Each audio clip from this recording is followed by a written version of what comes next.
আজিকালি বিয়া বুলিলে কি বুজায় মিতি কুটুম মাতি মুঠতে ভোজ খোৱা চাওকচোন বিবাহৰ কাৰণে যা যোগাৰ এবছৰ ছমাহ আগৰ পৰা আমাৰ চলে নহয়নে পেণ্ডেলটো কেনেকৈ দিয়া হ'ব সেইখিনিলৈকে দৃষ্টি থাকে আৰু ইমানলৈকে দৃষ্টি থাকে যে ধৰে বিবাহখনৰ চিন হিচাপত ৰাখি দিব লাগিলে ফটো মাৰিব লাগিব নহয়নে কোনোবাই কিবা যদি কৰিবলৈ পাহৰি গৈছে পজটো দি হ'লেও ফটোকপি মাৰি থ'ব সিমানলৈকে আমাৰ চিন্তা থাকে কিন্তু যেতিয়া এই মূল কৰ্মকণ আচৰণ হয় সেইখিনি সময়ত ধৈৰ্যটোত কাৰোবাৰ থাকে জানো বোলে দেও সোনকাল কৰিব দেই পটাপট সামৰিব লাগে আজি এবছৰে পৰিকল্পনা চলিলে ছমাহৰ যা যোগাৰ অন্তত বিয়াখন হৈছে তাত আস্থাটো নাই আস্থাটো ক'ত আছে মুঠতে মানুহকে দেখুৱাই খুৱাই বুৱাই ৰৌজাল বৌজাল গৈছো এইখিনিত গুৰুত্ব এটা থাকে কিন্তু তাত পুৰোহিতজনে কি কৰিছে তাত সেইখিনি সময়ত ভাবিবলৈ চিন্তা কৰিবলৈ সময় নাই আমাৰ মানুহৰ আকৌ এটা চিন্তাও আছে এই বামুণে কি মন্ত্ৰ পঢ়ে বামুণেহে জানে আমি নাজানো সেইকাৰণে বোলে যে ভগৱন্তই কি ব্ৰাহ্মণজনে কি মন্ত্ৰ পঢ়িছে ব্ৰাহ্মণজনেহে জানে বাকী আমি কোনেও ক'ব নোৱাৰো গতিকে ইমান মাথা মাৰি থকাৰ কোনো প্ৰয়োজন নাই এতিয়া এই চিন্তাটো যদি হয় ল'ৰা ছোৱালীয়ে ইংৰাজী পঢ়িব নোৱাৰে বুলি আমি স্কুললৈ যোৱাটো বন্ধ কৰি দিম ইংৰাজী বুজি পোৱা নাই বুলি সেইকাৰণে ইংৰাজী শিক্ষা লোৱাটো আমি বাদ দি দিম নি এইটো সংস্কৃতি সেইটো সংস্কৃতি আছিল যিটো সংস্কৃতিত অন্তত সাধাৰণতে ব্যৱহাৰ হোৱা বাক্য বচন ক'ত কিটো দিব লাগে মানুহখিনিয়ে জানিছিল কিন্তু এতিয়া পৰিতাপৰ কথা এইটো হ'ল পুৰোহিতৰ কৰ্ম বাদ দিয়কচোন এজন মানুহে বুজিছেনে বোলে পালনাম পাতিলে বোলে ডাঙৰ আয়োজন আৰু সকলো যা যোগাৰ কৰিলে যা যোগাৰ পিছত ভকত বৈষ্ণৱসকল আহিল দেউৰীয়া সকলো যা যোগাৰ কৰি থৈছে আসন পাতিবলৈ আগবাঢ়িল গোসাঁই বহিছে আৰু আসন পাতিবলৈ ভেটি মুচিলে কলপাতখন দিলে কৰণীখন বহালে তাৰপৰা এতিয়া কৰণীখনত থবলৈ মানে গুণমালাখন বিচাৰি ফুৰিছে তাৰপৰা গামোচাখন শৰাইখনতে আৰু ফটো মুচু কৰি থোৱা আছে ভাবিছে তাতে গুণমালাখন চাইছে গামোচাও জোকে দিছে তাত গুণমালা নাই দেউৰী সুধিলে বোলে হেৰা গুণমালা ভাগ ক'ত থলা বোলে গামোচাখনত গুণমালা নাই নি বোলে নাই নহয় মই আছে বুলিহে বোলে তেনেকৈ থৈ দিছিলোঁ বোলে হেও কি মাতা গৃহস্থক মাতিলে বোলে হেৰা বোলে গুণমালা ভাগ ক'ত থলা কি গুণমালা বোলে মোক নাই কোৱা নহয় এইবোৰ আনিবলৈ পালনাম পাতিছে ইমানখিনি আয়োজন কিন্তু গুণমালা কি চিনি নাপায় আমাৰ স্থিতিটো ঠিক তেনেকুৱা হৈছে দেখুৱাই পেলাই আমি ঢেৰ কিবা কিবি কৰিছোঁ কিন্তু ভেটিটোৰ মূল যিখিনি কথা সেইখিনি কথাৰ পৰা কোনোবাখিনি যেন আঁতৰি আহিছোঁ নহয়নে গতিকে পূৰ্বৰে পৰা যদি আমি চাওঁ এই অসুৰবিলাকেও যেতিয়া বিবাহ কৰিছিল সম্পূৰ্ণ শাস্ত্ৰীয় বিধিৰে কৰিছিল এতিয়া আকৌ বৰ্তমান সময়ত এনেকুৱাটাও আপোনাৰ কৈছো আৰু ট্ৰেন্ডিং গুচি আহিছে যে বোলে বৈদিক বিধি কৰিবনে বেলেগ বিধিৰে কৰিব চাওক ভাত মই গা ধুই খালেও পেট ভৰিব গা নোধোৱাকে খালেও পেট ভৰিব গা ধুই খাব লাগে নে গা নোধোৱাকে খাব লাগে সেইটো বিবেকে চিন্তা কৰি ঢুকি পোৱা কথা গতিকে বিবাহ হৈছে কি আমি ভাবি থাকো সামাজিক কৰ্ম সামাজিক দেৱ কৰ্ম লক্ষ্মী নাৰায়ণ স্বৰূপ জ্ঞান কৰা হৈছে শাস্ত্ৰীয় বিধি আছে নহয়নে গতিকে শাস্ত্ৰীয় বিধি অনুসাৰে তাৰ জৰিয়তে সংস্কাৰটো আহিব কিন্তু আগফালে বোলে দেৱ কৰ্ম পাছফালে বোলে ৰাক্ষসৰ কৰ্ম বুজি পাইছেই চাগে তাৰ জৰিয়তে ঈশ্বৰৰ আশীৰ্বাদ দিবলৈ আহিবনে তাৰ পৰা সংস্কাৰ হ'বনে সেইকণ সময়ত ধৈৰ্যকণ লাগিব বুজি পোৱা নাই সোধক হয়নে আমি কৰবাৰ পৰা কিবা এটা বস্তু কিনিবলৈ গ'লেচোন দৰদাম মাৰি পেলাই একদম মানুহ যিজনে বিকিব তেওঁতো কিছুসকলে একদম মূৰটো একদম ঘোলা কৰি পেলাই সুধি সিমানখিনিলৈকে আমি কনচিয়াছ কিন্তু নিজৰে শুভ কৰ্মকণ কৰোঁতে দেৱ কৰ্ম কৰোঁতে জিজ্ঞাসাটো নাই কিয় এতিয়া যদি কথা এটা কৈছোঁ আপুনি পাঠত পাঠকীসকল বহি আছে মই যদি কৈ থাকোঁ কাণত এই সোনকাল কওক তেতিয়াহ'লে তেওঁলোকে সোনকাল কৰিবনে আৰু তাৰ ফলত আস্থাটো নাইকিয়া হৈ যাবনে ঠিক তেনেদৰে এইটো মাত্ৰ বিবাহৰ কৰ্মটো মাত্ৰ আমি উদাহৰণ হিচাপত টানি অনা আহিছে প্ৰসংগলৈ আহিছে কাৰণে আমাৰ যাৱতীয় যিখিনি কৰ্ম আছে অসমীয়া মানুহৰে জন্মৰ পৰা মৃতকৰ কাজ কৰ্মলৈকে এই সকাম নিকামকেইটা বাদ দি দিয়কচোন তাৰ বাহিৰে ধৰ্মৰ নামত কি আছে কোনোবাই ক'ব পাৰিবনে সহজতে আমি ক'ব নোৱাৰোঁ কাৰণ আমি ভাবি থাকোঁ এই সকাম নিকাম চলিত এইখিনিয়ে ধৰ্ম কিন্তু কি বুজাব বিচাৰিছে সেইটোৰ প্ৰতি আমাৰ বিশেষ গুৰুত্বতা নাই সেইটো লাগিব কিন্তু কলিযুগৰ এইটো বোলে লক্ষণেই হ'বগৈ শাস্ত্ৰীয় বিধি বিধান এৰিহে কি হয় জ্ঞাতিও কুটুম্বভাৱে বেহি খাইবে তাৰ মিতি কুটুম্ব বোলে গোট খাই বোলে খাবলৈহে গোট খাই শুনিবলৈ এইটো বেয়া লগা কথা কিন্তু সেইটোৱেতো সত্য তাত কোনো আস্থা নাই কিন্তু মুঠতে খাব লাগে ৰোজাল বোজাল কৰি আৰু পাৰ হৈ যাব লাগে এইটো নহয় এতিয়া কলিযুগত থাকিও চাওকচোন আমি ভাল জীৱন যাপন এটা কেনেকৈ কৰিব পাৰোঁ সহজ চিন্তা যদিও এটো কলিযুগ কৈছে মহাৰাজ পৰীক্ষিতে কলিক থাকিবলৈ কেইটামান স্থানহে দিছিল সেইগিটা বিষয় যদি জীৱনৰ পৰা আঁতৰি আছে তেতিয়ালে কলিযুগৰ বেয়া প্ৰভাৱে আপোনাক মোক স্পৰ্শ কৰিব নোৱাৰে সেইভাবে ভক্তি মাৰ্গত প্ৰৱেশ কৰাৰ আগমুহূৰ্তত এটো জনা প্ৰয়োজন এই চাওকচোন সেই ক্ৰমটো প্ৰথম স্কন্ধত দেখুৱাইছে ঋষিসকলৰ প্ৰশ্নৰ জৰিয়তে দেখুৱালে জিজ্ঞাসা ব্যাস নাৰদৰ সংবাদৰ জৰিয়তে দেখুৱালে আশ্ৰয় আৰু সেই আশ্ৰয়ত বিশ্বাসৰ বাবে দেখুৱালে কি নাৰদদেৱৰ উপৰি জন্মৰ কথা আৰু ইয়াৰ পাছতে আহিলে কি অশ্বত্থামাৰ শিৰোমণি কথা অশ্বত্থামাই ভাবিছিল ন যে মই ধৰ্ম কৰ্ম কৰি এই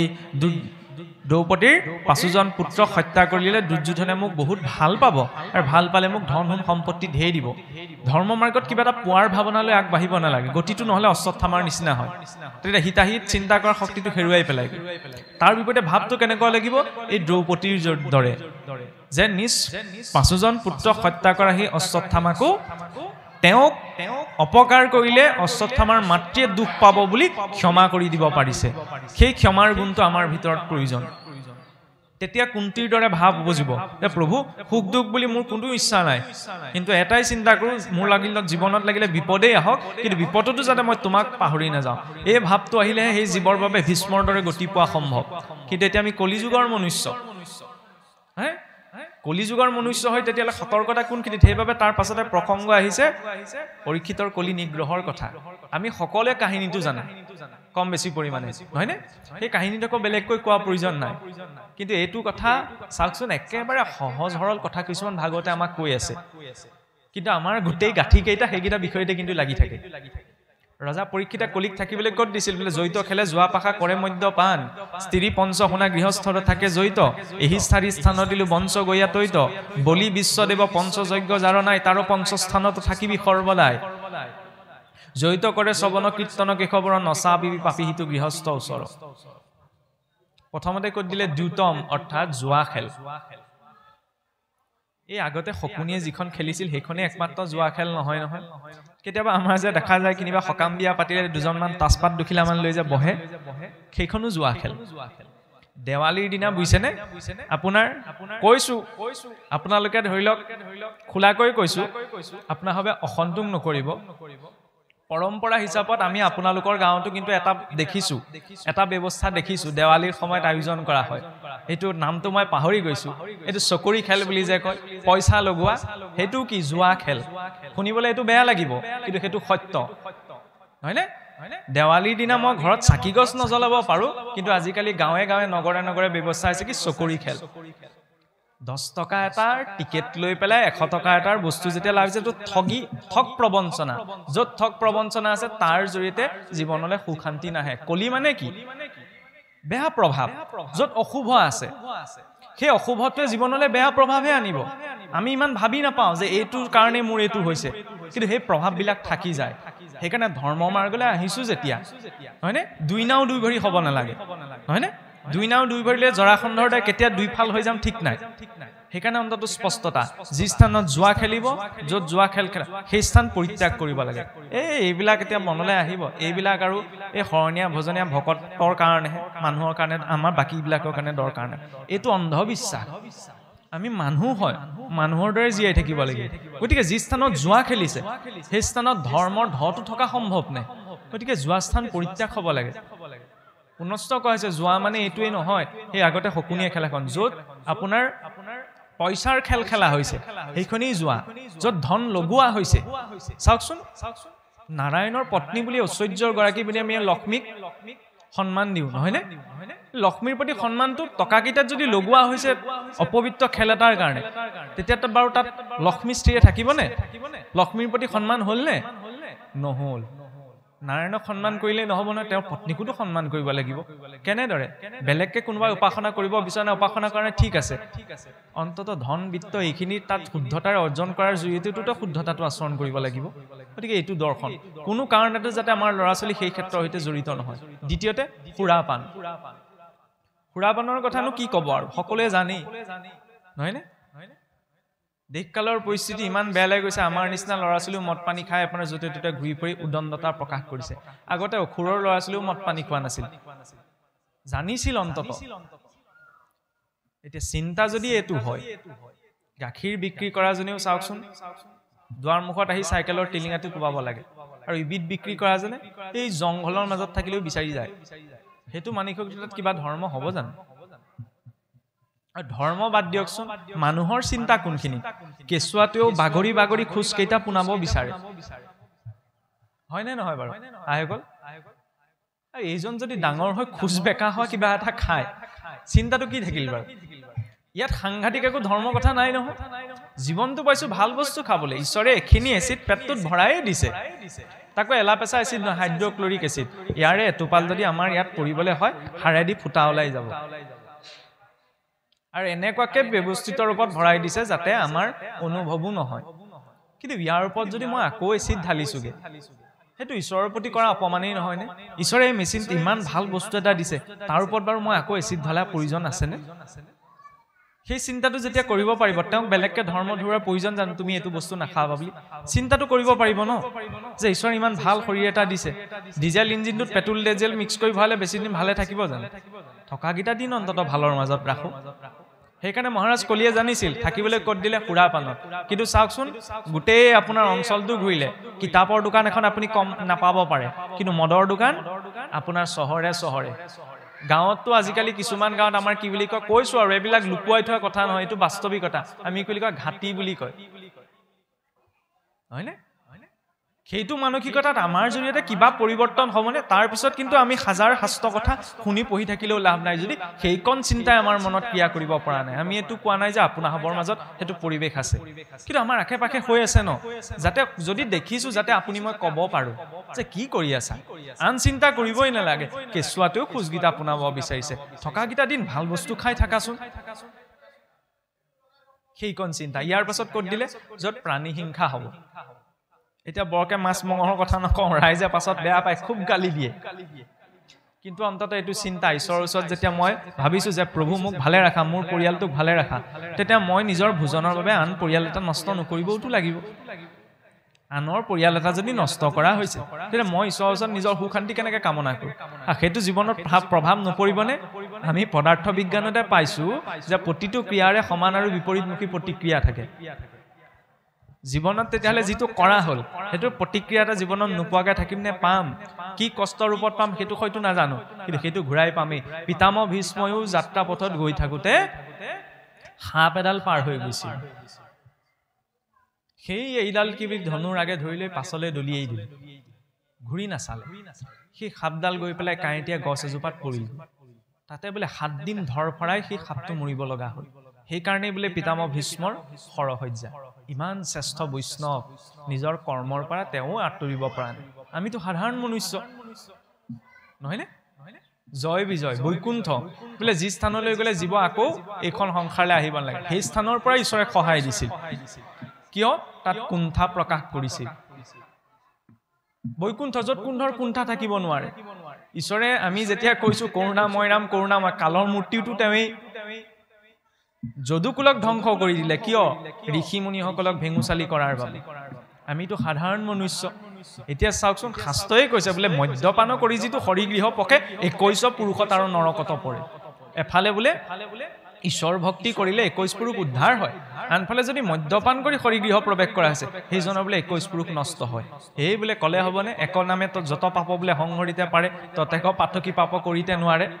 বোলে এক নামে যিমান পাপ সংহাৰ কৰিব পাৰে হিমান বোলে মহাপাপীও পাপ কৰি শেষ কৰিব নোৱাৰে তাৰ অৰ্থ এটো নহয় যে পাপ বুদ্ধিত নাম লম মই যেটো বেয়া বুলি অশুদ্ধ বুলি গম পালো আজি নাম লৈ ললো উদ্ধাৰ হৈ গলো কাইলে আকৌ নকৰিবলগীয়াটোকে কৰিম আকৌ উদ্ধাৰ হৈ যাম এটো পাপ বুদ্ধি যি নামত কৰে পাপ বুদ্ধি অষ্টাংগ যোগেও নাহিকে শুদ্ধি সেইকাৰণে অন্ততটো চিন্তা এটো কথা ঠিক যে জীৱ জীৱস্য ভোজনম জীৱ জীৱৰ ভোজন তাৰ অৰ্থ এটো কোৱা হোৱা নাই যে মোৰ ভোক লাগিলে বুলি মই আপোনাক ভক্ষণ কৰিব পাৰিম ভোজনৰ মৰ্যাদা আছে বুটমাহটো জিও আছে এই বুটমাহটো মাটিত পেলাই দিলেতো গজালি ওলাই আহিব নহয়নে এটা নিৰামিক ভোজনতো পাপ আছে এটো নহয় যে আমিখিনিকে পাপ পাপ বুলি বুজাই থাকিবলৈ বিচৰা হৈছে তাতো জীৱ নষ্ট হৈছে নিষ্পাপ কেতিয়া হয় কাৰণ বুটমাহটোত থকা জীৱ ইমান চেতনা আৰু সংস্কাৰ প্ৰাপ্ত নহয় যে সি দুখ কষ্ট অনুভৱ কৰিব পাৰিব হয়নে সিহঁতৰ স্নায়ুতন্ত্ৰ নাই গছজোপাৰ পৰা ডালপাত ছিঙি আনিলে আকৌ গজি উঠে কিন্তু অন্য জীৱকেইটাৰ ক্ষেত্ৰত হেতু নহয় এই জীৱ সেই শুদ্ধ আত্মিকখিনিৰ ওপৰত নিৰ্ভৰশীল সেইবাবে সেই নিৰামিষ ভোজনো কৰাৰ আগত প্ৰথমতে ঈশ্বৰক নিবেদন তাৰ পিছত নিজে ভক্ষণ তেতিয়া তাৰ পৰা পাপ নষ্ট হয় কিন্তু আমি যিখিনি তামসিক দ্ৰব্য মৎস্য মাংস এইখিনি ঈশ্বৰক অৰ্পণ কৰিব পৰা নাযায় হয়নে এইখিনি অসুৰৰ দ্ৰব্য পুনশ্চ কোৱা হৈছে কি খায় কি নাখায় নিজৰ কথা আমি ইয়াত লেকচাৰ দিয়া নাই যে আপোনালোকে এইটো খাওক এইটো পৰিত্যাগ কৰক তাৰ জৰিয়তে একো নহয় নিজৰ অন্তৰে চিন্তা কৰিব পাৰিব লাগিব নিজৰ অন্তৰে যদি পোৱা নাই মই আপোনাক আৰু বুজাই থাকো আপুনি মোক আৰু বুজাই থাকক তাৰ জৰিয়তে একো নহয় নহয়নে নিজৰ অন্তৰে হেতু ঢুকি পাব লাগিব নিজৰ অন্তৰে হেতু চিন্তা কৰিব লাগিব মহাপুৰুষেতো ইমান কটু ভাষাৰে কৈছে বলে দখন বিহীন কুত্তা যেন বলে দাঁত নাইকা কুকুৰৰ লগত তুলনা কৰিছে এতিয়াও যদি সেই বলে মৰাহ খোৱাৰ লোভটো সামৰিব পৰা নাই এফালে মৰাহটো আপোনাৰ চুলে অগ্নিস্পৰ্শ কৰি স্নান কৰি আমি গৃহ প্ৰৱেশ কৰো আনফালে যদি মৰাহটোকে লৈ ফুৰি ঈশ্বৰৰ নাম লৈছে ঈশ্বৰে বাৰু গ্ৰহণ কৰিবনে নকৰে পুনৰ কোৱা হৈছে কি খায় কি নাখায় নিজৰ কথা কিন্তু এই মাৰ্গটোলে জড়িত হলে অকনমান সেইখিনি চিন্তা কৰিবই লাগিব ইয়াৰ পাছত কি কলে যি স্থানত পৰস্তি সংগ হ'ব তাৰ কথা কোনেও বেলেগকৈ বুজাব নালাগে নহয়নে ৰাৱণেও সীতা দেৱীক হৰণ কৰি নিছিল যদিও কাহিনী স্পৰ্শ কৰি জোৰ জবৰদস্তি কৰা নাছিল হেতু সংস্কাৰ হে ৰাৱণৰো আছিল অতে যি স্থানত পৰস্তি সংগ বা তাৰ জৰিয়তে জীৱনটোলৈ বেয়া প্ৰভাৱ স্বভাৱতে আহিব তেওঁ বেলেগকৈ আৰু পাপৰ বাবে যা যোগাৰ কৰিবগৈ নালাগে আৰু গৃহস্থৰ বোলে পঞ্চশুনা পাপ নিতে আচৰণ হৈ থাকে কেনেদৰে বোলে বস্ত্ৰ পৰিধান কৰোতে ঢেকিত ধান বানোতে এইবিলাক আজিকালি নাইকিয়া হৈছে লাহে লাহে আপোনাৰ পানী তুলোতে ঘৰ হাৰুতে তাতো কিছুমান জীৱ নষ্ট হয় গছকটো কেটা পৰৱা মৰিছে আমিতো নাজানো ঠিক তাতো বোলে হেতু আমি ভুগিব লাগে জীৱনত কাৰণ সমাজতহে নাজানি ভুল কৰিলে ক্ষমা আছে নাজানি ভুল কৰিলে কাৰণে ক্ষমা কৰি দিয়া যায় কিন্তু জগতত প্ৰকৃতিৰ হেতু নিয়ম নহয় কেঁচুৱা লৰাতে যদি জুই কৰা নাজানি পেলাও হাতখন দিয়ে পুৰিবই মই যদি আন্ধাৰত নিজকে আত্মৰক্ষাৰ বাবে কাৰোবাক ভুলত বহত অস্তাঘাত কৰো আইনে মোক দণ্ডমান কৰিবই নাজানি মাৰিলো সেইকাৰণে মোক ক্ষমা কৰি নিদিয়ে প্ৰকৃতিৰ নিয়ম ঠিক তেনেদৰে তেনেকুৱা গতিকে পঞ্চশুনা পাপৰ নিবৃত্তি ক'ত হয় এটো নাজানিতে অনেক জীৱ নষ্ট হৈছে কিয়া ভগৱন্তৰ কীৰ্তনত যেতিয়া সেই কামখিনি ঈশ্বৰৰ নাম লৈ কৰা যায় কিন্তু এটো নহয় ভক্ষণটো ঈশ্বৰৰ নাম লৈ কৰিলে বোলে ঈশ্বৰে পাপ নষ্ট কৰিব কাৰণ যিটো বস্তু ঈশ্বৰে নাখায় এতিয়া চাওকচোন লৰা ছোৱালীক মাক দেউতাকে নোখোৱা বস্তুটো আৰু খোৱা হুন বুলি মুখত তুলি দিয়ক আৰু মৰমত দিলে নোখোৱা বস্তু দিলে হাতখন আছাৰি দিবনে ঈশ্বৰে কৈছে মোক এইখিনি বস্তু অৰ্পণ নহয় তাৰ পিছত যদি তেওঁৰ নাম লৈ অৰ্পণ কৰাৰ ব্যৱস্থাটো ৰাখিছো মাধমাৰ গীতা কাৰ মূৰত পৰিব আপোনাৰ মোৰ মূৰতে পৰিব না খাও বুলি কোৱা পাছত আকৌ কিয় অৰ্পণ কৰা ভাওখন জুৰিছো পুনশ্চ কোৱা হৈছে কোনে কি খাই কবলগীয়া নাই কিন্তু বৈষ্ণৱ মাৰ্গৰ আৰটো লৈ অন্তত এই কপটতাটো আমি কৰিব নালাগে হেতুৰ প্ৰতি স্পষ্টতাটো অহা প্ৰয়োজন এতিয়া এইখিনি কথা লৈ মনলৈ দ্বিধাভাৱ আহিব পাৰে স্বাভাৱিক কথা কাৰণ আমাৰ সমাজত তেনেকুৱা কিছুমান নীতি নিয়ম প্ৰচলিত হৈ আছে গতিকে চলাটোৱে জৰুৰী নহয় আমাক শাস্ত্ৰৰ দৰ্শনে কোনটো কৈছে সেইটোহে আমাক লাগে ইয়াৰ পাছত কি কলে বলি বিশ্বদেৱ পঞ্চযজ্ঞ বোলে যাৰ নাই এতিয়া বলি বিশ্বদেৱ পঞ্চযজ্ঞ বুলি কওঁতে ধৰি লওক সংস্কাৰমুখী নিজৰ আচৰণ ধৰ্মৰ ক্ষেত্ৰত আহে কিন্তু পঞ্চযজ্ঞ বুলি কোৱাৰ লগে লগে কেৱল ঘৃতাহুতি দিয়াটোৱে পঞ্চযজ্ঞ নহয়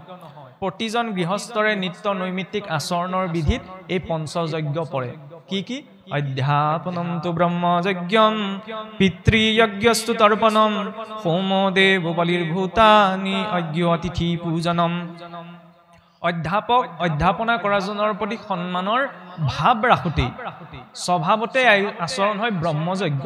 ব্ৰহ্মনিষ্ঠজনৰ প্ৰতি অধ্যাপকজনৰ প্ৰতি গুৰুৰ প্ৰতি যেতিয়া আমি সন্মান কৰো তেতিয়াও স্বভাৱতে আচৰণ হয় ব্ৰহ্মযজ্ঞ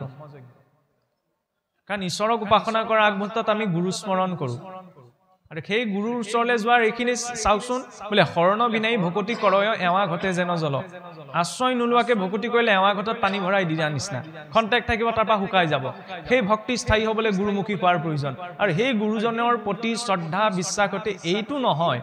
বোলে মই বছৰেকত গৈ কৰে ভাৰে ভেটিয়ে দি থৈ আহোঁগে গুৰুৰ ওচৰত মই একদম আৰু প্ৰপন্ন শিষ্য শিষ্য বুলি কাক কোৱা হয় সাচয়তেতি শিষ্য যা শাসন কৰিব পৰা যায় সেইজন হৈছে শিষ্য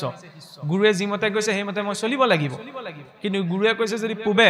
মই কৰিছো যদি পশ্চিমে তেতিয়া মই শিষ্য বুলি ক'ব নোৱাৰো শাস্ত্ৰ গুৰু হবে শিষ্যক কৃপায় শুদ্ধ উপদেশ দিব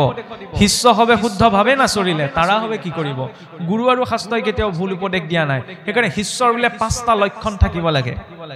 বোলে বক দৃষ্টি কাক চেষ্টা শ্বান নিদ্ৰা তথৈবচ অল্পাহাৰী গৃহত্যাগী পঞ্চতৈ শিষ্য লক্ষণ বক দৃষ্টি বক মানে হৈছে বগলী বগলীয়ে যেতিয়া মাছটো ধৰিবলৈ পানীত নামে পানীত অনেক হৈচৈ হৈ থাকে কিন্তু দৃষ্টিটো ক'ত থাকে নিজৰ শিকাৰত গতিকে ধৰ্ম মাৰ্গটো ধৰ্মৰ নামত অনেক হুলস্থুল হৈ আছে আজিৰ জগতত গতিকে নিজৰ স্বধৰ্মটোৰ প্ৰতি প্ৰকৃত দৃষ্টি ৰখাটো শিষ্যজনৰ প্ৰথম দায়িত্ব কাক চেষ্টা কাউৰীজনীয়ে কা কা কৰি ইফালে চাব সিফালে চাব তাকে চাই আমি চাই থাকোঁতে কোন পাকত বস্তুটোলৈ ওলাই মাৰিব আমি গমেই নাপাওঁ গতিকে কোৱাজনে বহুত কৈ থাকিব তাৰ মাজত নিজৰ স্বধৰ্মৰ বস্তুটো ধৰি লৈ নিজৰ গতি বুলিব পৰাজন হৈছে শিষ্য শ্বান নিদ্ৰা তথৈবচ শ্বান হৈছে কুকুৰ কুকুৰটো কেনেকৈ শুৱে বাঁহপা দেখিলে পৰিলে সতৰ্কতা গতিকে ধৰ্ম মাৰ্গতেই হওক বুলিয়ে কওঁ বা জীৱনতেই হওক সতৰ্কতাৰ প্ৰয়োজন কোনোবাখিনিত কিবা এটা নকৰিবলগীয়া এটা আচৰণ হৈছে নি সম্পূৰ্ণ শুদ্ধ আমি হ'বগৈ নোৱাৰোঁ কিন্তু অন্ততঃ মানুহৰ ৰূপত যিকেইটা চিন্তা কৰিবলৈ আমাক দিছে তাত অন্ততঃ শুদ্ধতাটোৰ প্ৰয়োজন অল্পাহাৰী অল্প ভোজন কাৰণ অধিক ভোজনে আলস্য সৃষ্টি কৰে আৰু আলস্য আহিলে কোনো কাম সহজতে কৰা সম্ভৱ নহয় আমি থাকো নহয় হ'ব দুটা দিন আছে কাইলৈ কৰিম পৰহিলৈ কৰিম এলাহত থাকে এলাহে হৈছে তমোগুণৰ উৎপত্তি তমোগুণৰ বিশেষ বিকাশ ঘটায় সেইকাৰণে অল্প আহাৰ ভোজন কৰিব লাগে গৃহত্যাগী মানে ঘৰ বাৰী এৰি থৈ যোৱাৰ কথা কোৱা হোৱা নাই কোনোবা এজনৰ সামৰ্থ্য আছে যে নিজৰ প্ৰয়োজনীয় সকলো সা সুবিধা তেওঁ গোটাই ল'ব পাৰে কিন্তু তাৰ মাজতো তেওঁ অভাৱ অনুভৱ কৰা প্ৰয়োজন পিতৃ মাতৃয়ে যেনেকৈ বোলে ল'ৰা ছোৱালীক যিহকে বিচাৰিছে তাকেই গোটাই দিব পৰা কেপাচিটি পিতৃ মাতৃৰ সাধন আছে কিন্তু সকলো বস্তু গোটাই দিব নালাগে তেতিয়া সি বিষয় বস্তুটো মূল্যটো নুবুজে সেইকাৰণে অলপ অভাৱো জীৱনত অনুভৱ কৰা প্ৰয়োজন তাৰ জৰিয়তে সেই বিষয় বস্তুটো অৰ্জন কৰিবলৈ মূল্যটো আমি বুজি পাম এইকেইটা বস্তু যদি বিষয় যদি জীৱনত থাকে তেতিয়াহে তেওঁ শিষ্য হ'ব পাৰে সেইজনক কোৱা হৈছে শিষ্য বুলি গতিকে তেনেজন শিষ্যই গুৰুৰ প্ৰতি ব্ৰহ্মনিষ্ঠজনৰ প্ৰতি সেৱা শুশ্ৰূষা অৰ্পণতে আচৰণ হয় কি ব্ৰহ্মযজ্ঞ গুৰুৰ সেৱা এতিয়া দুই প্ৰকাৰে হয় এটা হৈছে বপু সেৱা এটা হৈছে বাণী সেৱা বপু সেৱা গুৰুৰ শৰীৰটোৰ সেৱা শুশ্ৰূষা এতিয়া গুৰুৰ শৰীৰটোৰ সেৱা শুশ্ৰূষা গুৰুৰ যাৱতীয় ৰূপত যিখিনি প্ৰয়োজন সেইখিনি আমি সকলো শিষ্যই কৰি দিব নোৱাৰোঁ সেইবাবে বাণী সেৱা সেই উপদেশসমূহ নিজৰ জীৱনত প্ৰয়োগৰ জৰিয়তে সেইটোক কোৱা হয় বাণী সেৱা সেই বাণী সেৱাটো প্ৰত্যেকৰ জীৱনত লাগে